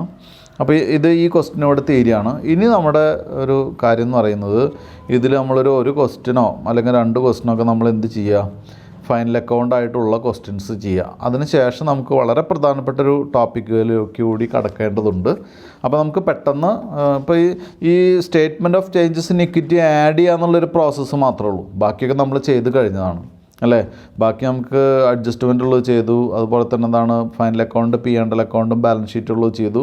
പക്ഷേ ഈ statement of changes in equity ഉള്ളൊരു ക്വസ്റ്റ്യൻ ചെയ്തിട്ടില്ല, ഫുൾ ഫ്ലഡ്ജ്ഡ് ക്വസ്റ്റ്യൻ. അതായിരിക്കണം നമ്മുടെ പരിഗണന. അതിന് വേണ്ടിയിട്ട് നമുക്ക് അടുത്ത ക്വസ്റ്റ്യൻ, ഇമ്മീഡിയറ്റ്ലി വരുന്ന ക്വസ്റ്റ്യൻ, പേജ് നമ്പർ 223 ഇല്ലസ്ട്രേഷൻ 14 ഉണ്ട്. പേജ് നമ്പർ 223 ഇല്ലസ്ട്രേഷൻ 14 എന്ന് പറഞ്ഞ ക്വസ്റ്റ്യൻ ഉണ്ട്. അത് നമുക്കൊന്ന് വായിക്കാം. കുട്ടികൾ ശ്രദ്ധിക്കുക. പേജ് നമ്പർ എടുത്ത് വയ്ക്കുക, ബുക്ക് എടുത്ത് വയ്ക്കുക, വായിക്കുക. From the following trial balance of Gandharv limited as on 31st March 2019 prepare their financial statements. Gandharv ലിമിറ്റഡിൻ്റെ ബുക്സ് ഓഫ് അക്കൗണ്ടിൽ നിന്ന് നമുക്ക് എന്ത് ചെയ്യണം? ഫിനാൻഷ്യൽ സ്റ്റേറ്റ്മെൻറ്റ്സ് പ്രിപ്പയർ ചെയ്യാൻ മാത്രമേ പറഞ്ഞിട്ടുള്ളൂ. അപ്പോൾ ഇവിടെ ഏതൊക്കെ സ്റ്റേറ്റ്മെൻറ്റ്സ് വേണം എന്നുള്ളത് നമ്മൾ തീരുമാനിക്കേണ്ടതാണ്. അപ്പോൾ ഇങ്ങനൊരു ക്വസ്റ്റ്യൻ വന്നു കഴിഞ്ഞാൽ കുട്ടികൾ സ്വാഭാവികമായിട്ടും ചെയ്യേണ്ടത് പ്രോഫിറ്റ് ആൻഡ് ലോസ് അക്കൗണ്ട് വരയ്ക്കണം. അതിനുശേഷം അതായത് SOPL ആദ്യം വരയ്ക്കണം, അതിനുശേഷം SOCE വരയ്ക്കണം, അതിനുശേഷം ബാലൻസ് ഷീറ്റ് വരയ്ക്കണം. ഇതാണ് വേണ്ടത് കേട്ടോ, ഫുൾ ഫ്ലഡ്ജഡ് ക്വസ്റ്റ്യൻ ആണെങ്കിൽ. ഇനി നമുക്കതിൻ്റെ ഓരോ ഐറ്റംസ് വായിക്കാം. ട്രയൽ ബാലൻസ് ആണ്. Equity share capital 4 lakh, share premium 1 lakh, retained earnings 1,60,000. Retained earnings എന്ന് പറഞ്ഞാൽ ഓപ്പണിംഗ് ബാലൻസ് ആണ് കേട്ടോ. Revenue 8,20,000, office expense 20,000, purchase 3,40,000. Inventory as on 1/4/2018 2,20,000. അപ്പോൾ കുട്ടികൾ ശ്രദ്ധിക്കുക, ഇൻവെൻറ്ററിയുടെ ഓപ്പണിംഗ് സ്റ്റോക്ക് വന്നിട്ടുണ്ട്. ഇതിനകത്ത് സാധാരണ തരുന്ന പോലെ തന്നെ ഓപ്പണിംഗ് സ്റ്റോക്കാണത്, ഇൻവെൻറ്ററി ആണത് 2,20,000. Distribution cost 1,72,000. Interest on loan 32,000. Loan from bank 3,20,000. Income tax expense 20,000. Exchange difference 10,000. Cash and cash equivalence 3,60,000. Trade receivables 1 lakh. Trade payables 60,000. ഒക്കെ ആ പേരാണ് ഉപയോഗിച്ചിട്ടുള്ളത്. കുറച്ചുകൂടി ഈസിയാണ് കുട്ടികൾക്ക് ഇത് വായിക്കുമ്പോൾ. Investment in shares 3 lakh. Property plant and equipment, അപ്പോൾ ഇവിടെ അതിനൊന്നും നോട്ട് വേണ്ട. Property plant and equipment 10 lakhs, വളരെ ഈസി ആയിട്ട് ചെയ്യാൻ പറ്റുന്നതാണ്. Deferred tax asset 1 lakh. Property plant and equipment ചിലപ്പോൾ നോട്ട് വരയ്ക്കേണ്ടി വരും, കാരണം ഡിപ്രീസിയേഷൻ ഉണ്ടെങ്കിൽ കേട്ടോ, അത് നോക്കണം നമുക്ക്. Biological assets 3 lakhs. Then bank overdraft 2,10,000. Dividend paid 80,000. Long term employee benefits that is 9,64,000. ഇത്രയാണുള്ളത്. ടോട്ടല് 30,44,000 ആണ് ടോട്ടല്. ഇനി അതിൽ അഡ്ജസ്റ്റ്മെൻറ്റ്സ് തന്നിട്ടുണ്ട്. ഇൻവെൻറ്ററി ആസ് ഓൺ 31/3/2019 ക്ലോസിംഗ് സ്റ്റോക്കാണ്, വാല്യൂഡ് അറ്റ് ₹3 lakh. ഇൻവെൻറ്ററി എന്ന് പറയുന്നത് 3 lakh ആണ്, ക്ലോസിംഗ് ഇൻവെൻറ്ററി ആണ്. 2, provide depreciation on plant 10% and allocate to administrative expenses. Depreciation on plant 10% provide ചെയ്യും വേണം, അത് അഡ്മിനിസ്ട്രേറ്റീവ് എക്സ്പെൻസ് ആയിട്ട് അലോക്കേറ്റ് ചെയ്യും വേണം കേട്ടോ. അങ്ങനെ ഒരു കാര്യം പറഞ്ഞിട്ടുണ്ട്. 3rd point, equity shares issued during the period is 1 lakh and share premium ₹10,000. Equity share issued during the period 1 lakh, 1,00,000 രൂപയുടെ ഷെയർ ഇഷ്യൂ ചെയ്തിട്ടുണ്ട്. അതിൻ്റെ കൂടെ നമുക്ക് 10,000 രൂപ എന്തുകൂടി കിട്ടിയിട്ടുണ്ട്? പ്രീമിയം കൂടി കിട്ടിയിട്ടുണ്ട്. ഇതാണ് ക്വസ്റ്റ്യൻ. സിമ്പിൾ ക്വസ്റ്റ്യൻ ആണ്, വലിയ ടഫൊന്നുമില്ല. അപ്പോൾ നേരത്തെ പറഞ്ഞ കാര്യം ഞാനൊന്ന് ട്വിസ്റ്റ് ചെയ്യണം. അതായത് പ്രോപ്പർട്ടി പ്ലാന്റ് ആൻഡ് എക്യുപ്മെൻ്റ് എന്ന് തന്ന സ്ഥിതിക്ക് നമുക്ക് നോട്ട് വേണ്ടാന്ന് പറഞ്ഞു. നോട്ട് വേണം, കാരണം ഇവിടെ രണ്ടാമത്തെ അഡ്ജസ്റ്റ്മെൻ്റ് എന്ന് പറയുന്നത് ഡിപ്രീസിയേഷൻ പ്രൊവൈഡ് ചെയ്യണം പ്ലാന്റിന്. ആ പ്രൊവൈഡ് ചെയ്ത ഡിപ്രീസിയേഷൻ അഡ്മിനിസ്ട്രേഷൻ എക്സ്പെൻസ് ആയിട്ട് ട്രീറ്റ് ചെയ്യും വേണം. കാരണം എന്താണെന്ന് വെച്ചാൽ അത് പ്ലാന്റ് ആയതുകൊണ്ടായിരിക്കാം. ദെൻ നമുക്ക് സ്റ്റേറ്റ്മെൻറ്റ് ഓഫ് P&L അല്ലെങ്കിൽ SOPL, statement of profit and loss account for the year ended 31st March 2019 എന്നുള്ള ഹെഡിങ് കൊടുക്കുക. വലതുഭാഗത്ത് ഈ പറഞ്ഞ പോലെ 2 എമൗണ്ട് കോളം വേണമെങ്കിൽ വരയ്ക്കാം, ഒരു നോട്ട് കോളം വരയ്ക്കാം. അതല്ല പ്രീവിയസ് ഇയറിൻ്റെ കോളം എമൗണ്ട് ഇല്ലാതെ വെറുതെ വരച്ചിടണ്ട എന്ന് വിചാരിച്ച് പ്രീവിയസ് ഇയറിൻ്റെ കോളം ഇല്ലാതെയും നമുക്ക് വരയ്ക്കാം. ആദ്യം തന്നെ റവന്യൂ ഫ്രം ഓപ്പറേഷൻസ് സാധാരണ എല്ലാ ക്വസ്റ്റ്യനിലും നമുക്കറിയാം. ബിസിനസ്സിൻ്റെ റവന്യൂ എന്ന് പറയുന്നത് എന്താണ്? സെയിൽസാണ്. സെയിൽസ് തന്നിട്ടുണ്ടോ നോക്കുക കുട്ടികൾ. സെയിൽസ് എന്നല്ല പറഞ്ഞിട്ടുള്ളത്, റവന്യൂ എന്ന് തന്നെയാണ് പറഞ്ഞിട്ടുള്ളത്. അപ്പോൾ അതെടുത്ത് എഴുതുക. Revenue from operations 8,20,000, 8,20,000. Other income അല്ലേ, അതർ ഇൻകം ഉണ്ടോ നോക്കുക. ബിസിനസ്സേതര ഇൻകംസ് എന്തെങ്കിലും ഉണ്ടോ എന്ന് എവിടെ നോക്കിയാൽ മതി? ക്രെഡിറ്റ് കോളത്തിൽ നോക്കിയാൽ മതി. കേട്ടോ. വേറെ എന്തെങ്കിലും ഇൻകം ഉണ്ടോ എന്നുള്ള ക്രെഡിറ്റ് കോളത്തിൽ നോക്കിയാൽ മതി. ഇവിടെ ഒരു എക്സ്ചേഞ്ച് ഡിഫറൻസ് ഉണ്ട്, പക്ഷെ അത് എഴുതാനുള്ള സ്പേസ് വേറെ നമുക്ക് തന്നിട്ടുണ്ട്, അതിവിടെ എഴുതാൻ പറ്റില്ല. എന്താണ് വേറെ ഐറ്റംസ് ഒന്നും കാണാനില്ല. പിന്നെയുള്ള ബാങ്ക് ഓവർ ഡ്രാഫ്റ്റാണ്, അതൊരു ലോണാണ്. അപ്പോൾ ഒന്നുമില്ല. അപ്പോൾ എന്ത് ചെയ്യുക, അതർ ഇൻകം ഒന്നുമില്ല, നില്ലാണ്. അണ്ടർലൈൻ ചെയ്യുക, താഴേക്ക് കൂട്ടി എഴുതുക. That is total income. Total income എന്ന് പറയുന്നത് 8,20,000 8,20,000 ആണ് നമ്മുടെ ടോട്ടൽ ഇൻകം എന്ന് പറയുന്നത്. ഇനി അടുത്ത ടോപ്പിക്ക് ഇനി തുടരുന്നു. ഇനി അവിടുന്ന് അങ്ങോട്ടുള്ള എക്സ്പെൻസാണ് അല്ലേ. അടുത്ത ഹെഡ് എക്സ്പെൻസസ്. എക്സ്പെൻസസിലെ ഒന്നാമത്തെ ഐറ്റം എന്തായിരിക്കും? പർച്ചേസ് ആയിരിക്കും. ഒന്നാമത്തെ ഐറ്റം പർച്ചേസ്. അപ്പം കുട്ടികൾ പർച്ചേസസ് ഉണ്ടോ നോക്കുക. പർച്ചേസ് ഇല്ലാതിരിക്കില്ല, പർച്ചേസ് ഉണ്ട്. പർച്ചേസ് ഉള്ളപ്പോൾ തന്നെ അതിന് റിട്ടേൺസ് ഉണ്ടോ നോക്കുക. ഉണ്ടെങ്കിൽ ലെസ് റിട്ടേൺസ് ആണ് എഴുതേണ്ടത്. റിട്ടേൺസ് ഓപ്പോസിറ്റ് സൈഡിൽ നോക്കിയാൽ മതി, ക്രെഡിറ്റ് സൈഡിൽ നോക്കിയാൽ മതി. റിട്ടേൺസ് കാണാനില്ല, അപ്പോൾ പർച്ചേസ് എടുത്ത് എഴുതുക. അപ്പോൾ അതിന് നോട്ട് വേണ്ട, നേരിട്ട് എഴുതുക 3,40,000. അടുത്ത് change in inventory. Change in inventory എന്ന് പറയുന്നത് നമുക്കറിയാം, ഓപ്പണിംഗ് സ്റ്റോക്ക് എന്ന് പറയുന്നത് എത്രയാണ്? ഓപ്പണിംഗ് സ്റ്റോക്ക് നമുക്ക് തന്നിട്ടുണ്ട് 2,20,000 ആണ്. ക്ലോസിംഗ് സ്റ്റോക്ക് എന്ന് പറയുന്നത് 3,00,000 ആണ് അല്ലേ. അപ്പോൾ ക്ലോസിംഗ് സ്റ്റോക്കാണ് കൂടുതൽ. ക്ലോസിംഗ് സ്റ്റോക്ക് കൂടുതലാവുമ്പോൾ നമ്മൾ എന്ത് ചെയ്യണം? നെഗറ്റീവ് ഫിഗർ ഇടണം. കുട്ടികൾ ശ്രദ്ധിക്കുക, നമ്മൾ ഓൾറെഡി പറഞ്ഞിട്ടുണ്ടാണ്. എന്താണ്? ക്ലോസിംഗ് സ്റ്റോക്ക് കൂടുതലുണ്ടെങ്കിൽ അതിന് നെഗറ്റീവ് ഫിഗർ ഇടണം എന്ന് പറഞ്ഞിട്ടുള്ളതാണ്. അപ്പോൾ ഇതിൽ നമ്മുടെ ടെക്സ്റ്റിൽ ഇവിടെ നോട്ട് നമ്പർ കൊടുത്തിട്ടാണ് ചെയ്തിട്ടുള്ളത്. അപ്പോൾ കുട്ടികൾക്ക് അറിയാമല്ലോ, അതിനുള്ള ഫ്രീഡം ഉണ്ടെന്നർത്ഥം. ഈ നോട്ട് നമ്പർ കൊടുക്കണമെന്നില്ല. നമുക്ക് ചേഞ്ചസ് ഇൻ ഇക്വിറ്റി എന്ന് പറഞ്ഞ് നമ്മൾ പഠിച്ചിട്ടുള്ള എന്താണ്? ഓപ്പണിംഗ് സ്റ്റോക്ക് ആദ്യം എഴുതാം. ശരിക്കും ക്ലോസിംഗ് സ്റ്റോക്കാണ് എഴുതേണ്ടത് കേട്ടോ. നമ്മൾ അതിൻ്റെ കുട്ടികൾക്ക് കറക്റ്റായിട്ട് അതിൻ്റെ നെഗറ്റീവ് എഫക്റ്റ് കിട്ടാൻ വേണ്ടിയിട്ടാണ് ഞാൻ തിരിച്ച് പറഞ്ഞു തരുന്നത്. ഓപ്പണിംഗ് സ്റ്റോക്ക് ആദ്യം എഴുതുക, ക്ലോസിംഗ് സ്റ്റോക്ക് രണ്ടാമത് എഴുതുക. ഓപ്പണിംഗ് സ്റ്റോക്ക് എത്രയാണ്? 2,20,000 ആണ് അല്ലേ. ഒന്നുകൂടി നോക്കിയ കുട്ടികൾ. അതെ, opening stock 2,20,000 less closing stock 3,00,000 എന്ന് പറഞ്ഞാൽ ബ്രാക്കറ്റിലാണ് എന്ത് ചെയ്യുക? -80,000 ആണ്. അത് നെഗറ്റീവായിട്ട് കാണേണ്ടതാണ്, അഡ്ജസ്റ്റ് ചെയ്യേണ്ടതാണ്, കുറയ്ക്കേണ്ടതാണ്. അപ്പോൾ ചേഞ്ച് ഇൻ ഇൻവെൻ്ററി ടെക്സ്റ്റിൽ ചെയ്തിട്ടുള്ള പോലെ നോട്ട് നമ്പർ 1 കൊടുത്ത് ചെയ്യാം. അതല്ലെങ്കിൽ നമുക്ക് അവിടെ തന്നെ എഴുതി ചെയ്യാം. Change in inventory opening stock എത്ര? 2,20,000. Closing stock 3,00,000. അണ്ടർലൈൻ ചെയ്യുക. അതിൻ്റെ ഡിഫറൻസ് എന്താണ്? ക്ലോസിംഗ് സ്റ്റോക്കാണ് കൂടുതലെങ്കിൽ അത് നെഗറ്റീവ് ഫിഗറായിട്ടാണ് എഴുതേണ്ടത്. അപ്പോൾ നെഗറ്റീവായിട്ട് എഴുതുക, ബ്രാക്കറ്റിൽ എഴുതുക 80,000. അടുത്ത ഫിനാൻസ് കോസ്റ്റ്. ഫിനാൻസ് കോസ്റ്റ് എന്ന് പറഞ്ഞാൽ നമുക്കറിയാലോ, നമ്മൾ കടം വാങ്ങിയിട്ടുള്ള ബിസിനസ്സിന് വേണ്ടി കടം വാങ്ങിയിട്ടുള്ള പൈസയുടെ ഇൻട്രസ്റ്റോ അല്ലെങ്കിൽ എന്താണ് ഡിവിഡൻ്റൊക്കെയാണ് ഫിനാൻസ് കോസ്റ്റിൽ വരുന്നത്. അപ്പോൾ ഫിനാൻസ് കോസ്റ്റ് എന്ന് പറഞ്ഞിട്ട് നമ്മളൊന്ന് ഇത് നോക്കുക. കടം വാങ്ങിയിട്ടുള്ള ഐറ്റംസ് എന്തൊക്കെ ഉണ്ടെന്നുള്ളത് എവിടെ നിന്ന് നോക്കിയാൽ മതി? ആ ട്രയൽ ബാലൻസിലൊന്ന് നോക്കിയാൽ മതി അല്ലേ. ലോൺ ഫ്രം ബാങ്ക് ഉണ്ട്, ലോൺ ഫ്രം ബാങ്ക് ഉണ്ട്. അതുപോലെ തന്നെ ഇൻട്രസ്റ്റ് കൊടുത്തിട്ടുണ്ട് 32,000. അത് ഡെബിറ്റ് സൈഡിൽ നോക്കുക. ഇൻട്രസ്റ്റ് ഒരു എക്സ്പെൻസാണ്, അതാണ് നമുക്കിവിടെ വേണ്ടത്. അപ്പോൾ ലോൺ ഉണ്ടെന്ന് മനസ്സിലായി. ലോൺ ഉണ്ടെങ്കിൽ സ്വാഭാവികമായിട്ട് ഇൻട്രസ്റ്റ് ഉണ്ടാവും. ഇൻട്രസ്റ്റ് നോക്കുക. 3,20,000 10% ആയിരിക്കും. അപ്പോൾ നമുക്ക് എന്ത് ചെയ്യാം? അവിടെ ഫിനാൻസ് കോസ്റ്റ് എന്ന് പറഞ്ഞ് രണ്ടാമത്തെ, ഇപ്പോൾ ടെക്സ്റ്റ് പ്രകാരമാണെങ്കിൽ രണ്ടാമത്തെ നോട്ട്, അതല്ലെങ്കിൽ ഒന്നാമത്തെ നോട്ടായാലും കുഴപ്പമില്ല. അതിൽ എന്ത് ചെയ്യുക? രണ്ടാമത്തെ നോട്ട് പ്രിപ്പയർ ചെയ്യേണ്ട കാര്യമില്ല ശരിക്കും. വേണമെങ്കിൽ അവിടെ ഒരു ഹൈഫൺ ഇട്ടിട്ട് ഇൻട്രസ്റ്റ് ഓൺ ബാങ്ക് ലോൺ എന്ന് എഴുതിയാലും മതി കേട്ടോ. നോട്ട് രണ്ടാമത്തെ നോട്ടെന്ന് പറഞ്ഞ് പ്രിപ്പയർ ചെയ്യേണ്ട ആവശ്യമില്ല. ഒരൊറ്റ ഐറ്റം മാത്രമേ ഉള്ളൂവെങ്കിൽ എന്ത് ചെയ്യാം? ഒരു ഡാഷ് ഇട്ടിട്ട് അവിടെ തന്നെ എന്ത് ചെയ്താൽ മതി? ബാങ്ക് ലോണിൻ്റെ ഇൻട്രസ്റ്റ് അല്ലെങ്കിൽ ഇൻട്രസ്റ്റ് ഓൺ ബാങ്ക് ലോൺ എന്ന് പറഞ്ഞ് 32,000 ബാങ്ക് ലോണിൻ്റെ ഇൻട്രസ്റ്റ് എഴുതുക. Other expenses. ഇനി ബാക്കിയുള്ള എക്സ്പെൻസ് എന്ന് പറഞ്ഞാൽ നമ്മുടെ ഓഫീസ് പോലെയുള്ള അല്ലെങ്കിൽ മറ്റ് എക്സ്പെൻസുകൾ എന്തെങ്കിലും പറഞ്ഞിട്ടുണ്ടോ? ഡെബിറ്റ് സൈഡ് നോക്കിയാൽ കിട്ടും. ഡെബിറ്റ് സൈഡ് നോക്കുക കുട്ടികൾ. ഡെബിറ്റ് സൈഡ് ഒന്ന് നോക്കിയാൽ ഓഫീസ് എക്സ്പെൻസ് പറഞ്ഞിട്ടുണ്ട് 20,000 രൂപ അല്ലേ. പിന്നെ ഒരു ഡിസ്ട്രിബ്യൂഷൻ കോസ്റ്റ് പറഞ്ഞിട്ടുണ്ട് 1,72,000. പിന്നെ എന്താണ് പിന്നെ ഉള്ളത്? അഡ്ജസ്റ്റ്മെൻറ്റ് നോക്കുക. അഡ്ജസ്റ്റ്മെൻറ്റിൽ 10% ഓഫ് പ്ലാന്റ് അഡ്മിനിസ്ട്രേറ്റീവ് എക്സ്പെൻസായിട്ട് മാറ്റാൻ പറഞ്ഞിട്ടുണ്ട് അല്ലേ.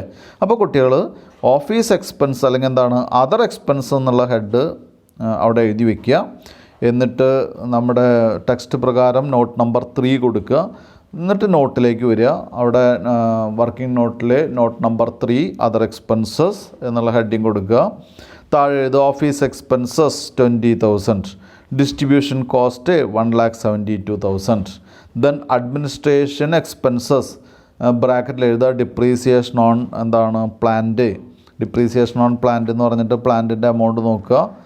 പ്രോപ്പർട്ടി പ്ലാന്റ് ആൻഡ് എക്യുപ്മെൻ്റ് എന്നാണ് പറഞ്ഞിട്ടുള്ളത്. അപ്പോൾ നമുക്ക് വേറെ നിവർത്തിയില്ല, ആ ഫുൾ എമൗണ്ട് എടുക്കുക. 10 lakhs ഇൻറ്റു 10/100 1 lakh ആണ് വരുന്നത്. അപ്പോൾ ഈ 3 ഐറ്റം ഞാൻ ഒന്നുകൂടി പറയാം. അതർ എക്സ്പെൻസിൽ ഓഫീസ് എക്സ്പെൻസ് 20,000 രൂപ, distribution cost 1,72 lakh. Then administration expense ആയിട്ട് നമുക്ക് അഡ്ജസ്റ്റ്മെൻറ്റിൽ പറഞ്ഞിട്ടുള്ള പ്ലാന്റിൻ്റെ 10%. പ്ലാന്റ് എന്ന് പറഞ്ഞാൽ പ്ലാന്റ് മാത്രമായിട്ട് ഡിവൈഡ് ചെയ്തെടുക്കാൻ പറ്റില്ല. അപ്പോൾ എന്ത് ചെയ്യുക, പി പിയുടെ 10 lakhs ആണ് പറഞ്ഞിട്ടുള്ളത്, അതിൻ്റെ 10% 1 lakh കൂടി കൂട്ടുക. അപ്പോൾ ടോട്ടല് 2,92,000 വരും. 2,92,000 രൂപ അതെടുത്ത് എഴുതുക. അതർ എക്സ്പെൻസസ് എന്നുള്ള ഹെഡിൽ മൂന്നാമത്തെ നോട്ട് നമ്പർ 3 എന്ന് പറഞ്ഞ് 2,92,000 എഴുതുക. ഇത്ര ആയി കഴിഞ്ഞാൽ എക്സസിനോട് കൂടി നമുക്ക് എന്ത് കഴിഞ്ഞു, നമ്മുടെ എക്സ്പെൻസസ് കഴിഞ്ഞു. എക്സ്പെൻസസിൻ്റെ ടോട്ടൽ എന്ന് പറയുന്നത് 5,84,000 ആണ്. 5,84,000 വരുന്നത് 3,40,32,000. അപ്പോൾ 3,72,000 വരും. ദെൻ 2 lakh, അപ്പോൾ 5,72,000 വരും. ദെൻ ഒരു 92,000 കൂടിയുണ്ട്. അതിൽ നിന്ന് 80,000 കുറച്ചാൽ നമുക്ക് കിട്ടുന്ന റിസൾട്ടാണ് 5,84,000. അതിന് പേര് കൊടുക്കുക ടോട്ടൽ എക്സ്പെൻസസ്. അപ്പോൾ നമുക്കിവിടെ ടോട്ടൽ ഇൻകം കിട്ടി, ടോട്ടൽ എക്സ്പെൻസ് കിട്ടി അല്ലേ. ഇൻകം എക്സ്പെൻസും കിട്ടിയാൽ അടുത്ത് എന്ത് കണ്ടുപിടിക്കാം, പ്രോഫിറ്റ് കണ്ടുപിടിക്കാം. പ്രോഫിറ്റ് കണ്ടുപിടിക്കുമ്പോൾ നമ്മൾ എന്ത് ചെയ്യും, പ്രോഫിറ്റ് ബിഫോർ ടാക്സ് എന്ന് എഴുതും. കാരണം അടുത്തത് ടാക്സ് അഡ്ജസ്റ്റ് ചെയ്യണം അല്ലേ. അപ്പോൾ തൊട്ട് താഴെ എഴുതുക എന്താണ്, പ്രോഫിറ്റ് ബിഫോർ ടാക്സ് PBT. എന്നിട്ട് എന്ത് ചെയ്യുക, 8,20,000 മുകളിലുണ്ട്, അതിൽ നിന്ന് 5,84,000 കുറയ്ക്കുക. അപ്പോൾ നമുക്ക് റിസൾട്ട് കിട്ടും 2,36,000 ആണ്. 2,36,000 ആണ്. അതിൽ നിന്ന് ഇൻകം ടാക്സ് ലെസ് ചെയ്യുക. ഇൻകം ടാക്സ് തന്നിട്ടുണ്ടോ നോക്കുക. ഇൻകം ടാക്സ് തന്നിട്ടുണ്ടോ, നമുക്ക് ഇവിടെ എവിടെയെങ്കിലും പറഞ്ഞിട്ടുണ്ടോ നോക്കുക. ഇൻകം ടാക്സ് എക്സ്പെൻസ് നമുക്കറിയാം, ഇവിടെ പറഞ്ഞിട്ടുണ്ട് 20,000 ആണ്. അപ്പോൾ ആ 20,000 കുറയ്ക്കുമ്പോൾ പ്രോഫിറ്റ് ആഫ്റ്റർ ടാക്സ് കിട്ടും അല്ലേ. പ്രോഫിറ്റ് ബിഫോർ ടാക്സിൽ നിന്ന് ഇൻകം ടാക്സ് കുറച്ചാൽ കിട്ടുന്നതാണെന്ത്, profit after tax PAT. That is PAT എത്രയാണ്, 2,16,000, 2,16,000. ഇനി എന്ത് ചെയ്യുക, അതർ കോംപ്രഹെൻസീവ് ഇൻകം എന്ന് പറഞ്ഞിട്ട് നമുക്ക് ചെയ്യാവുന്നൊരു കാര്യം എന്ന് പറയുന്നത്, വ്യക്തമായിട്ട് നമുക്ക് നേരത്തെ പറഞ്ഞിട്ടുണ്ട് എന്താണ്, ഈ എക്സ്ചേഞ്ച് ഡിഫറൻസ് പോലെയുള്ള ഐറ്റംസ്, എക്സ്ചേഞ്ച് ഡിഫറൻസ് പോലെയുള്ള ഇൻകംസ് എക്സ്പെൻസൊക്കെ അവിടെയാണ് ചേർക്കേണ്ടത്. അപ്പോൾ എന്ത് ചെയ്യുക, അതിനൊരു നോട്ട് നമ്പർ പ്രൊവൈഡ് ചെയ്യുക. Not number 4 other comprehensive income. ഒന്നുകൂടി ഞാൻ പറയാണ്, നോട്ട് നമ്പർ 4 അതർ കോംപ്രഹെൻസീവ്. അല്ലെങ്കിൽ നമുക്ക് ഈ പ്രോബ്ലം ചെയ്ത് കഴിഞ്ഞാൽ, അല്ലെങ്കിൽ ഇത് വാല്യൂ ചെയ്യുന്ന ആൾക്ക് അധ്യാപകന് മനസ്സിലാവില്ല അതർ കോംപ്രഹെൻസീവ് ഇൻകത്തിൽ എന്താണ് എടുത്തിട്ടുള്ളതെന്നുണ്ട്. മനസ്സിലായോ?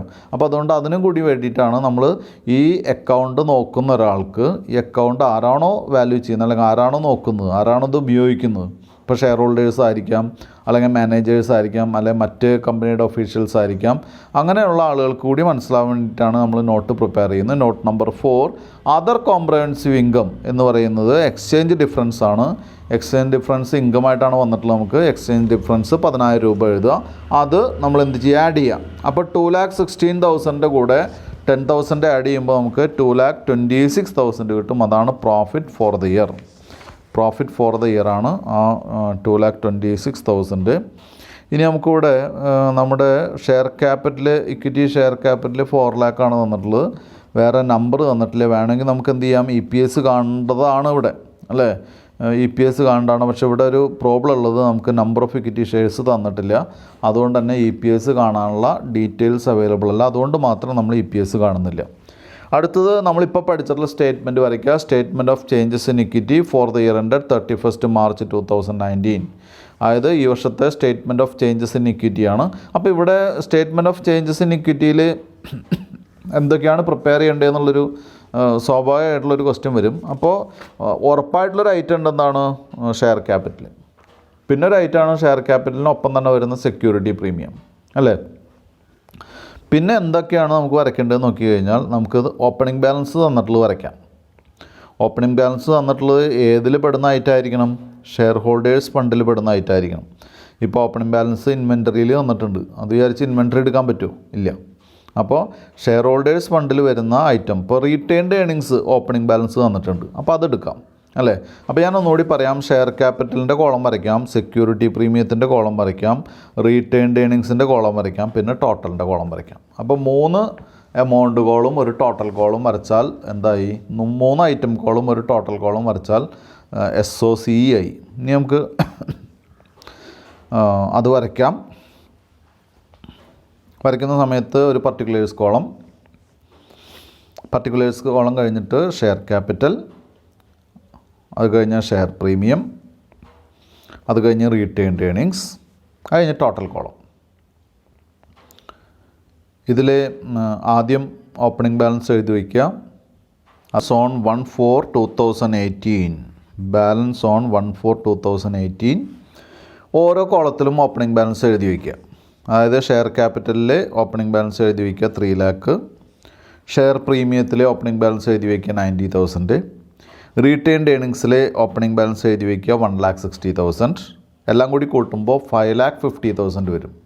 5,50,000 ടോട്ടൽ വരിക. അതവിടെ എഴുതി വയ്ക്കുക. അടുത്തത് issue during the year. Issue during the year എവിടെ മാത്രമേ വരുള്ളൂ? ഷെയർ ക്യാപിറ്റലിലും വരും, പ്രീമിയത്തിലും വരും. അപ്പോൾ ഷെയർ ക്യാപിറ്റലിൽ 1 lakh എഴുതുക, ഷെയർ പ്രീമിയത്തിൽ 10,000 എഴുതുക. രണ്ടും കൂടി കൂട്ടിയിട്ടുള്ള ടോട്ടൽ എവിടെ എഴുതുക? 1,10,000 എഴുതുക. ഇനി വരുന്നത് പ്രോഫിറ്റ് ഫോർ ദ ഇയർ ആണ്. പ്രോഫിറ്റ് ഫോർ ദ ഇയർ ഇപ്പം നമ്മൾ കണ്ടുപിടിച്ചതാണ്. അപ്പോൾ അത് എഴുതുക. പ്രോഫിറ്റ് ഫോർ ദ ഇയർ ഏത് കോളത്തിന് മാത്രമേ വരുള്ളൂ? Retained earnings. എന്താ റീറ്റെയിൻഡ് ഏണിങ്സ്? പ്രോഫിറ്റാണ്, നെറ്റ് പ്രോഫിറ്റാണ്. അല്ലെങ്കിൽ സർപ്ലസ് എന്ന് ഹെഡിങ് കൊടുക്കാം. അപ്പോൾ ഇവിടെ ഏത് ഹെഡിങ്ങാണ് പറഞ്ഞിട്ടുള്ള ആ ഹെഡിങ് എടുത്ത് എഴുതുക. അപ്പോൾ ഇവിടെ സർപ്ലസ് എന്നാണ് പറഞ്ഞെങ്കിൽ സർപ്ലസ് എന്ന് എഴുതുക, ഇവിടെ പ്രോഫിറ്റ് എന്നാണ് പറഞ്ഞെങ്കിൽ പ്രോഫിറ്റ് എന്ന് എടുത്ത് എഴുതുക. അപ്പോൾ 2,26,000 എവിടെ എഴുതുക? റീറ്റെയിൻഡ് ഏണിങ്സിൻ്റെ കോളത്തിൽ എഴുതുക. അത് തന്നെ ടോട്ടൽ കോളത്തിലേക്കും കൊടുക്കുക 2,26,000. ഇനി ഒരു കാര്യം കൂടി പറഞ്ഞിട്ടുണ്ട്. എന്താണ്? ഡിവിഡൻഡ് പേ ചെയ്യുന്നുണ്ട് അല്ലേ? ഡിവിഡൻഡ് പെയ്ഡ് നമുക്ക് ട്രയൽ ബാലൻസിനകത്ത് പറഞ്ഞിട്ടുണ്ട്. അപ്പോൾ തൊട്ട് താഴെ ഡിവിഡൻഡ് പെയ്ഡ്. ഡിവിഡൻഡ് പെയ്ഡ് എവിടെ നിന്നാണ് ഡിവിഡൻഡ് കൊടുക്കുന്നത്? റീറ്റെയിൻഡ് ഏണിങ്സിൽ നിന്നാണ് കൊടുക്കുന്നത്. അപ്പോൾ റീറ്റെയിൻഡ് ഏണിങ്സിൽ ബ്രാക്കറ്റിൽ ഡിവിഡൻഡ് പെയ്ഡ് 80,000 കൊടുക്കുക. അതേപോലെ തന്നെ ടോട്ടൽ കോളത്തിലും ഡിവിഡൻഡ് പെയ്ഡ് 80,000 ബ്രാക്കറ്റിൽ കൊടുക്കുക. ഇത്രയേ ഉള്ളൂ, വേറെ ഒന്നുമില്ല. അപ്പോൾ അത് അണ്ടർലൈൻ ചെയ്യുക, താഴേക്ക് അഡ്ജസ്റ്റ് ചെയ്തിടുക. ഷെയർ ക്യാപിറ്റലിൽ 4 lakh വരും, ഷെയർ പ്രീമിയത്തിൽ 1 lakh വരും, റീറ്റെയിൻഡ് ഏണിങ്സിൽ 2 ഐറ്റം കൂട്ടി 1 ഐറ്റം കുറയ്ക്കുക 3,06,000 വരും, ടോട്ടലിൽ 3 ഐറ്റം ആഡ് ചെയ്യുക 1 ഐറ്റം കുറയ്ക്കുക 8,06,000 വരും. അതിന് പേര് കൊടുക്കുക closing balance or balance on 1/4/2019 എന്നുള്ള പേര് കൊടുക്കുക. അതവിടെ കഴിഞ്ഞു. അപ്പോൾ ഇത് statement of changes in equity എന്ന് പറയുന്നത് വളരെ എളുപ്പമുള്ളൊരു ടോപ്പിക്കാണ്. അടുത്ത് നമ്മൾ എന്ത് ചെയ്യുക? ബാലൻസ് ഷീറ്റ് വരച്ച് വയ്ക്കുക. Statement of financial position SOFP as on 31st March 2019 എന്നുള്ള ഹെഡിങ്ങോട് കൂടി വരയ്ക്കുക. ആദ്യം അസറ്റ്സ് എന്നുള്ള ഹെഡിങ് കൊടുക്കുക. അസറ്റ്സിൻ്റെ താഴെ non current assets. Non current അസറ്റിൻ്റെ താഴെ ഒന്നാമത്തായിട്ടാണ് പ്രോപ്പർട്ടി പ്ലാന്റ് ആൻഡ് എക്യുപ്മെൻറ്റ്, അത് എഴുതുക. എന്നിട്ട് ഞാൻ നേരത്തെ പറഞ്ഞു, ആദ്യം പറഞ്ഞു നോട്ട് വേണ്ടാന്ന്, രണ്ടാമത് അഡ്ജസ്റ്റ്മെൻ്റ് ഉണ്ടെന്ന് കണ്ടപ്പോൾ നമ്മൾ വീണ്ടും നോട്ട് വരയ്ക്കണമെന്ന് പറഞ്ഞു. അപ്പോൾ നോട്ട് വരയ്ക്കുക. നോട്ട് വരയ്ക്കുമ്പോൾ ഇതിൻ്റെ നോട്ട് നമ്പർ എന്ന് പറയുന്നത് നേരത്തെ നമ്മൾ നിർത്തി വെച്ച നോട്ട് എത്രയാണെന്ന് നോക്കുക. സ്റ്റേറ്റ്മെൻറ്റ് ഓഫ് P&L അക്കൗണ്ടിൽ SOPL നമ്മൾ 4 വരെയാണ് ചെയ്തത്. അപ്പോൾ എന്ത് ചെയ്യുക? പ്രോപ്പർട്ടി പ്ലാന്റ് ആൻഡ് എക്യുപ്മെൻറ്റ് 5ാമത്തെ നോട്ട് നമ്പർ കൊടുക്കുക. എന്നിട്ട് നോട്ട് 5 പ്രിപ്പയർ ചെയ്യുക. നോട്ട് 5-ന് ഹെഡിങ് കൊടുക്കുക പ്രോപ്പർട്ടി പ്ലാന്റ് ആൻഡ് എക്യുപ്മെൻറ്റ് എന്നുള്ള ഹെഡിങ് കൊടുക്കുക. എന്നിട്ട് ആദ്യം തന്നെ പ്രോപ്പർട്ടി പ്ലാന്റ് ആൻഡ് എക്യുപ്മെൻറ്റ് എന്ന് തന്നെ പറഞ്ഞിട്ടുണ്ട്. ആ എമൗണ്ട് എടുത്ത് എഴുതുക 10 lakhs less depreciation 1 lakh. Property plant and എക്യുപ്മെൻറ്റിൻ്റെ 10 lakhs less depreciation 1 lakh. Total കോളത്തിലേക്ക് 9 lakh കൊടുക്കുക. ഡബിൾ ലൈൻ ചെയ്യുക. അത് ഇവിടത്തേക്ക് എടുത്ത് എഴുതുക. ബാലൻസ് ഷീറ്റിലേക്ക് വരിക. ബാലൻസ് ഷീറ്റിൽ എന്ത് ചെയ്യുക? Property plant and equipment not number 5 amount കോളത്തിൽ 9 lakh. തൊട്ട് താഴെ ബയോളജിക്കൽ അസറ്റ്സ്. ബയോളജിക്കൽ അസറ്റ് എന്ന് പറഞ്ഞൊരു ഐറ്റം ഇവിടെ വന്നിട്ടുണ്ട്. നമുക്ക് ഓൾറെഡി നമ്മളതിൻ്റെ ഫോമിൽ പഠിച്ചതാണ്. ഇവിടെ ബയോളജിക്കൽ അസറ്റ് വന്നിട്ടുണ്ട്. ആ ബയോളജിക്കൽ അസറ്റിൻ്റെ എമൗണ്ട് എത്രയാണെന്ന് നോക്കുക. ബയോളജിക്കൽ അസറ്റ് 3 lakh ആണ്. അപ്പോൾ അതിന് നോട്ടൊന്നും വേണ്ട, നേരിട്ട് എടുത്ത് എഴുതുക. ഇനി ട്രേഡ് റിസീവബിൾസ് ഫിനാൻഷ്യൽ അസറ്റിൻ്റെ non current investments. Non current assets ആണ്. Non current assets hyphened investments എന്ന് എഴുതുക. അതിൽ നോൺ കറണ്ട് ഐറ്റത്തിലെ ഇൻവെസ്റ്റ്മെൻറ്റ്സ് ആണ് എന്ന് നമുക്കറിയാം. അതിലെന്തെങ്കിലും അഡ്ജസ്റ്റ്മെൻറ്റ്സ് ഉണ്ടോ എന്ന് കുട്ടികളൊന്ന് നോക്കുക. ഇൻവെസ്റ്റ്മെൻറ്റ്സിൽ ഇല്ല, ഇൻവെസ്റ്റ്മെൻറ്റ്സിൽ അഡ്ജസ്റ്റ്മെൻറ്റ്സ് ഇല്ല. അത് കൃത്യമായിട്ട് പറഞ്ഞിട്ടുണ്ട്. ഇൻവെസ്റ്റ്മെൻറ്റ് കൃത്യമായിട്ട് പറഞ്ഞിട്ടുണ്ട്. നമുക്ക് അത് കുട്ടികളൊന്ന് നോക്കുക. Loan from bank, retained earnings, asset സൈഡിൽ അസറ്റ് കോളത്തിൽ നോക്കുക കേട്ടോ. അസറ്റ് കോളത്തിൽ നോക്കുക. Cash and cash equivalence. Yes, investment in shares. Investment in shares 3 lakh ആണ്. അതെടുത്ത് എഴുതുക. അതിന് നോട്ട് വേണമെന്നില്ല. അപ്പം നോൺ കറണ്ട് അസറ്റ് എന്ന് പറഞ്ഞ് ഹൈഫൺ ഇട്ട് ഇൻവെസ്റ്റ്മെൻറ്റ് എന്ന് കൊടുത്താലും മതി. അതിവിടെ ഷെയർസ് ആയതുകൊണ്ടാണ് നോട്ട് പ്രിപ്പയർ ചെയ്തിട്ടുള്ള ടെക്സ്റ്റിൽ. അപ്പോൾ കുറച്ച് നന്നായിട്ട് ചെയ്യണമെങ്കിൽ not number 6, that is known current assets എന്ന് പറഞ്ഞ് നോൺ കറണ്ട് അസറ്റ്സ് ഹൈഫൺ ഇട്ട് ഇൻവെസ്റ്റ്മെൻറ്റ് എന്ന് കൊടുക്കുക. ഇൻവെസ്റ്റ്മെൻറ്റ് മാത്രമേ ഉള്ളൂ. ഇൻവെസ്റ്റ്മെൻറ്റിൻ്റെ ഇൻകത്തിൻ്റെ കാര്യം അവിടെ പറഞ്ഞിട്ടില്ല. ഇൻകം നമ്മൾ നോക്കുക. അതാണ് ഞാൻ നേരത്തെ ക്രെഡിറ്റ് കോളത്തിൽ നോക്കിയത്. ഇൻവെസ്റ്റ്മെൻറ്റിൻ്റെ ഇൻട്രസ്റ്റോ അല്ലെങ്കിൽ ഡിവിഡൻറ്റോ എന്തെങ്കിലും കിട്ടിയിട്ടുണ്ടോ ഉണ്ടെങ്കിൽ അത് ആഡ് ചെയ്ത് എഴുതണം. അപ്പോൾ അതൊന്നും കിട്ടിയിട്ടില്ല. അപ്പോൾ നേരിട്ട് എഴുതുക. ഇൻവെസ്റ്റ്മെൻറ്റ് എമൗണ്ട് നേരിട്ട് എഴുതുക. എത്രയാണ് ഷെഡ്യൂൾ നമ്പർ നോട്ട് നമ്പർ 6 കൊടുക്കുക. 3 lakh എഴുതുക. അടുത്ത കറണ്ട് അസറ്റ്സ് ആണ്. കറണ്ട് അസറ്റ്സ് നമുക്കറിയാം. ഇൻവെൻട്രി ഉണ്ട്. ഇൻവെൻട്രി ആദ്യം എഴുതുക. ക്ലോസിങ് ഇൻവെൻട്രി ആണ്. അടുത്ത ട്രേഡ് റിസീവബിൾസ് അല്ലെങ്കിൽ ഡെപ്റ്റേഴ്സ് എടുത്ത് എഴുതുക. 1 lakh ആണ്. അടുത്തൊരു ഡെഫേർഡ് ടാക്സ് അസറ്റ് ഉണ്ട്. ഡെഫേർഡ് ടാക്സ് അസറ്റാണ്, പെട്ടെന്ന് എടുത്ത് എഴുതാൻ പറ്റും. 1 lakh ആണ്. Then cash and cash equivalence. Cash and cash equivalence ഒന്നിലധികം ഐറ്റംസ് ഉണ്ടോ എന്ന് നോക്കുക. ഒന്നിലധികം ഐറ്റംസ് ഉണ്ടെങ്കിൽ നോട്ട് പ്രിപ്പയർ ചെയ്യണം. ഇവിടെ ഒരു ഐറ്റമേ ഉള്ളൂ. Cash and cash equivalence 3,60,000. അത് കൊടുക്കുക. അത് ആഡ് ചെയ്യുക. ആഡ് ചെയ്യുമ്പോൾ 8,60,000 കിട്ടും. ഒന്നിച്ച് ആഡ് ചെയ്ത് എഴുതിയോണ്ട് കുഴപ്പമില്ല കേട്ടോ. ഇപ്പോൾ ടെക്സ്റ്റിൽ 2 കോളായിട്ടാണ് പ്രിപ്പയർ ചെയ്തിട്ടുള്ളത്. നിങ്ങൾ ഒന്നിച്ച് ചെയ്തുകൊണ്ട് കുഴപ്പമില്ല. That is 8,60,000. അതാണ് കറണ്ട് അസറ്റ്. അത് മുകളിലുള്ള നോൺ കറണ്ട് അസറ്റിനോട് കൂടി കൂട്ടുമ്പോൾ നമുക്ക് 23,60,000 കിട്ടും. അപ്പോൾ ഇവിടെ നമ്മൾ ചെയ്തിട്ടുള്ളത് നോൺ കറണ്ട് അസറ്റും കറണ്ട് അസറ്റും കൂടി ആഡ് ചെയ്തു. സാധാരണ ഒരു ബാലൻസ് ഷീറ്റിൻ്റെ അസറ്റ് സൈഡ് തന്നെ അതിന് ചില നിർബന്ധിത ഹെഡുകൾ ഉണ്ടെന്ന് മാത്രമേ ഉള്ളൂ. ബാക്കി വ്യത്യാസങ്ങളൊന്നുമില്ല. 23,60,000 ആണ് നമ്മുടെ 23,60,000 ആണ് നമ്മുടെ ടോട്ടൽ. ഞാൻ ഒന്നുകൂടി പറയാം. ടോട്ടൽ അസറ്റ്സ് എന്ന് പറയുന്നത് നോൺ കറണ്ട് അസറ്റ്സും അതുപോലെ തന്നെ കറണ്ട് അസറ്റും കൂടി ആഡ് ചെയ്യുമ്പോൾ നമുക്ക് ടോട്ടൽ അസറ്റ്സ് എന്ന് പറയുന്നത് 23,60,000 ആണ് നമ്മുടെ ടോട്ടൽ അസറ്റ്സ് കിട്ടിയത്. ഇനി അടുത്തത് ഇക്വിറ്റി ആൻഡ് ഷെയർ ക്യാപിറ്റലാണ്. അടുത്ത ഇക്വിറ്റി ആൻഡ് ലയബിലിറ്റീസ് ആണ് അടുത്ത ഹെഡ്. അത് എഴുതി വയ്ക്കുക. Equity and liabilities. തൊട്ട് താഴെ ഇക്വിറ്റിയുടെ താഴെ ഷെയർ ക്യാപിറ്റൽ എന്ന് പറയുമ്പോൾ നമ്മൾ നോട്ട് പ്രിപ്പയർ ചെയ്ത് എഴുതേണ്ടതാണ്. പക്ഷേ ഇവിടെയുള്ളൊരു പ്രത്യേകത ഇക്വിറ്റി ഷെയർ ക്യാപിറ്റൽ 4 lakh എന്ന് മാത്രമേ പറഞ്ഞിട്ടുള്ളൂ. അത് ഓതറൈസ്ഡ് ആണോ ഇഷ്യൂഡ് ആണോ അല്ലെങ്കിൽ ഇഷ്യൂഡ് ആൻഡ് പെയ്ഡ് അപ്പ് ആവില്ല എന്തായാലും. അത് അതിൻ്റെ ഡീറ്റെയിൽസ് ഒന്നും പറയാത്ത കാരണം കൊണ്ട് നമുക്ക് എന്ത് ചെയ്യേണ്ട ആവശ്യമില്ല. ഇവിടെ നോട്ട് പ്രിപ്പയർ ചെയ്യേണ്ട ആവശ്യമില്ല. ഷെയർ ക്യാപിറ്റൽ എന്ന് പറഞ്ഞ് 4 lakh എഴുതുക. അതർ ഇക്വിറ്റി എന്ന് പറയുന്നത് നമുക്ക് ബ്രാക്കറ്റിൽ എന്തെഴുതാം? Reserves and surplus. അത് വളരെ പ്രത്യേകതയുള്ളൊരു ഐറ്റമാണ്. കാരണം റിസർവ് ഒക്കെ ഓപ്പണിംഗ് ബാലൻസ് ഉണ്ട്. അപ്പോൾ എന്ത് ചെയ്യാം? നിർബന്ധമായിട്ടും അത് നോട്ട് വർക്ക് ചെയ്തേ പറ്റുള്ളൂ. അതർ ഇക്വിറ്റി എന്നുള്ള നോട്ട് നമ്പർ 7 കൊടുക്കുക. നോട്ട് നമ്പർ 7ൽ അതർ ഇക്വിറ്റി കൊടുക്കുക. അതർ ഇക്വിറ്റിയിൽ ആദ്യം വരേണ്ടത് റിസർവ്സ് ആണ്. അപ്പോൾ റിസർവ്സ് എഴുതുക. റിസർവ്സ് നമ്മൾ എത്രയാണ് എഴുതേണ്ടത്? റിസർവ്ക്ക് നമുക്ക് ഉള്ള റിസർവ് എന്ന് പറയുന്നത് നമ്മുടെ ഓപ്പണിംഗ് റിസർവ് എന്ന് പറയുന്നത് അതർ ഇക്വിറ്റിയിൽ വരുന്ന എമൗണ്ട് എന്ന് പറയുന്നത് ഷെയർ പ്രീമിയം എന്ന് പറയുന്നത് 1 lakh ആണ്. റീറ്റെയിൻഡ് ഏണിങ്സ് എന്ന് പറയുന്നത് 3,06,000 ആണ്. അപ്പോൾ ഇവിടെ ഉള്ളൊരു പ്രത്യേകത എന്താണെന്ന് വെച്ചാൽ അതർ ഇക്വിറ്റി നമ്മൾ എഴുതിയിട്ടുള്ളത് എവിടെ നിന്നാണ്? SOC എന്നാണ് അല്ലേ? അങ്ങനെയാണ് SOC നമ്മൾ ഉപയോഗിക്കുകയാണെങ്കിൽ ഇങ്ങനെ എഴുതാം. 1 lakh and 3,06,000 എന്ന് എഴുതാം. അതല്ല, നമുക്ക് വേണമെങ്കിൽ ഇപ്പോൾ കുട്ടികൾക്കൊരു കൺഫ്യൂഷൻ വരണ്ട. നമ്മൾ പഠിച്ചിട്ടുള്ള രീതിയിൽ ചെയ്യാം. ആദ്യം നമ്മൾ എന്ത് ചെയ്യുക? ആദ്യം നമ്മൾ റിസർവ്സ് എന്നുള്ള ഹെഡിങ് കൊടുക്കുക. അതിൽ എന്ത് ചെയ്യുക? സെക്യൂരിറ്റി പ്രീമിയം ഓൾറെഡി 90,000 ഉണ്ട്. ആഡ് ഡ്യൂറിങ് ദി ഇയർ 10,000 ആണ്. അണ്ടർലൈൻ ചെയ്യുക. പുറത്തേക്ക് എഴുതുക 1 lakh. അടുത്തത് സർപ്ലസ് ആണ്. സർപ്ലസിൽ നമ്മൾ റീറ്റെയിൻഡ് ഏണിങ്സ് നമ്മുടെ കയ്യിലുള്ളത് എത്രയാണ്? 1,60,000 ആണ്. 1,60,000 നിന്ന് നമ്മൾ എന്ത് ചെയ്യുന്നു? അതിനോട് കൂടി 2,26,000 ആഡ് ചെയ്യുന്നു. അപ്പോൾ നമുക്ക് 3,86,000 കിട്ടും. 3,86,000 കിട്ടിക്കഴിഞ്ഞാൽ അതിൽ നിന്ന് 80,000 കുറയ്ക്കുക. That is 3,06,000. രണ്ടും കൂടി കൂട്ടുമ്പോൾ നമുക്ക് കിട്ടുന്ന നെറ്റ് എമൗണ്ടാണ് 4,06,000. 4,06,000 രൂപയാണ് നമുക്ക് ഔട്ടർ കോളത്തിൽ എമൗണ്ട് വരുന്നത്.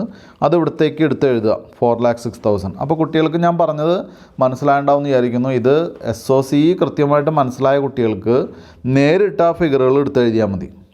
മനസ്സിലായാലോ?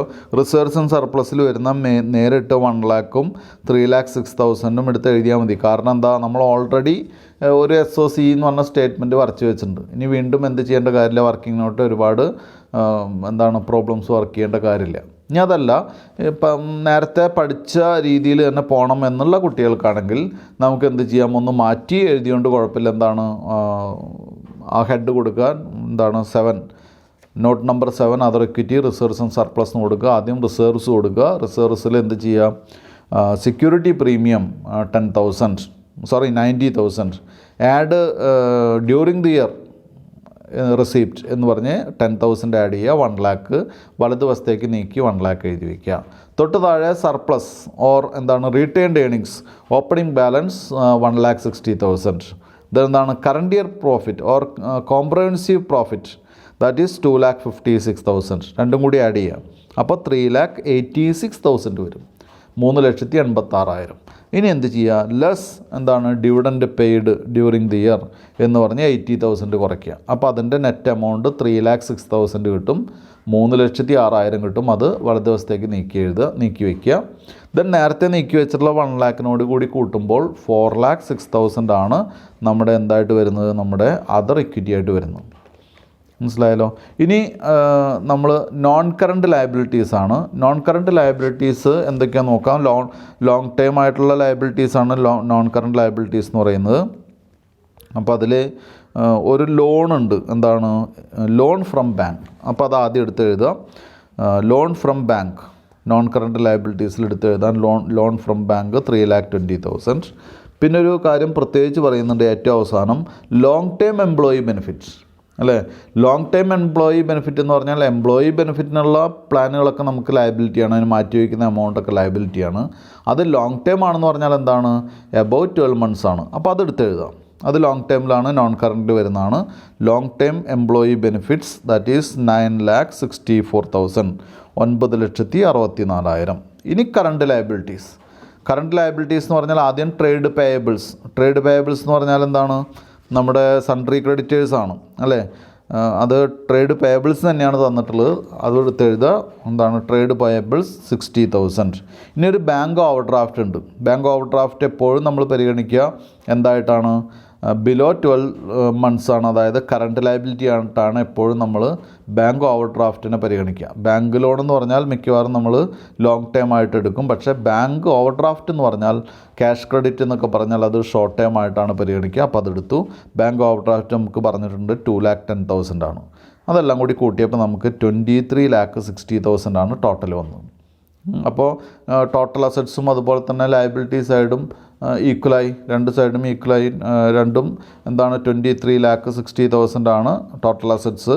ദെൻ ടോട്ടൽ ലയബിലിറ്റീസ് എന്ന് പറയുന്നത് 23,60,000 ആണ്, ഈക്വലായി. ഇപ്പോൾ പ്രോബ്ലം ശരിയാണ്. അപ്പോൾ ഇവിടെ കുട്ടികൾ ശ്രദ്ധിക്കേണ്ടത്, ഇതിൽ വളരെ ഈസി ആയിട്ടാണ് നമ്മൾ എന്ത് ചെയ്ത് SOCE ഇതിൽ ഇംപ്ലിമെൻറ്റ് ചെയ്തത്. വളരെ ഈസി ആയിട്ടാണ് നമ്മൾ ചെയ്യാൻ പറ്റിയത്. നമുക്ക് ചെറിയ അഡ്ജസ്റ്റ്മെൻറ്റുകളുള്ളൊരു ക്വസ്റ്റ്യനാണിത്. അപ്പോൾ ഇത്തരമൊരു ക്വസ്റ്റ്യനാണ് നമുക്ക് എക്സാമിനേഷന് പ്രതീക്ഷിക്കാവുന്നത്. ഇവിടെ നമ്മളോട് SOCE ചെയ്യണം, SOPL ചെയ്യണം, SOFP ചെയ്യണമെന്ന് പ്രത്യേകിച്ച് പറഞ്ഞിട്ടില്ല. ഇവിടെ പറഞ്ഞിട്ടുള്ള എന്താണ്, ഫിനാൻഷ്യൽ സ്റ്റേറ്റ്മെൻറ്റ് പ്രിപ്പയർ ചെയ്യണമെന്ന് മാത്രമേ പറഞ്ഞിട്ടുള്ളൂ. അപ്പോൾ ഫിനാൻഷ്യൽ സ്റ്റേറ്റ്മെൻറ്റ് പ്രിപ്പയർ ചെയ്യാൻ പറഞ്ഞ് വരുന്നൊരു ക്വസ്റ്റ്യനിൽ മിനിമം നമ്മൾ എന്ത് ചെയ്യണം, ഈ 3 കാര്യങ്ങൾ ഉൾക്കൊള്ളിക്കണം. എന്താണ്, statement of profit and loss, statement of changes in equity and statement of financial position എന്നുള്ള 3 കാര്യങ്ങളും നമ്മൾ കൃത്യമായിട്ടും അതിൽ ആഡ് ചെയ്യണം. അതല്ലാതെ കൃത്യമായിട്ട് P&L account and balance sheet എന്ന് മാത്രം പറഞ്ഞ ക്വസ്റ്റ്യനിലായാലും ഇത്തരം ഡീറ്റെയിൽസൊക്കെ ഉണ്ടെങ്കിൽ SOC വരച്ച് ചെയ്യാണ് ഉത്തമം, അല്ലെങ്കിൽ അതുകൂടി വരയ്ക്കണം, അതാണ് വേണ്ടത് കേട്ടോ. അപ്പോൾ ഇനി നമുക്കൊരു ക്വസ്റ്റ്യൻ കൂടി വേണമെങ്കിൽ എന്ത് ചെയ്യാം, ഒരു പ്രാക്ടീസിന് വേണ്ടി ചെയ്യാം. നമ്മൾ കുറേ ക്വസ്റ്റ്യനായി ചെയ്യുന്നു, ഇതിൽ വിട്ടൊരു അഡ്ജസ്റ്റ്മെൻറ്റ് ഇനി വരാനില്ല, എങ്കിലും ഒരു ക്വസ്റ്റ്യൻ കൂടി നമുക്ക് ചെയ്യാം. ഒരു ക്വസ്റ്റ്യൻ കൂടി ചെയ്തിട്ട് വേണം അടുത്ത ടോപ്പിക്കിലേക്ക് കിടക്കാൻ. പിന്നെ നമുക്ക് കൂടുതൽ എടുക്കാനുള്ള സമയമില്ല, ഇന്നത്തെ ക്ലാസ് കൂടെ അവസാനിപ്പിക്കുകയാണ്. അപ്പോൾ എല്ലാവർക്കും മനസ്സിലായിട്ടുണ്ടാവും എന്ന് വിചാരിക്കുന്നു. എന്തെങ്കിലും സംശയമുള്ളവരെ എന്നെ വിളിക്കണം അല്ലെങ്കിൽ എന്നെ അറിയിക്കണം. Thank you.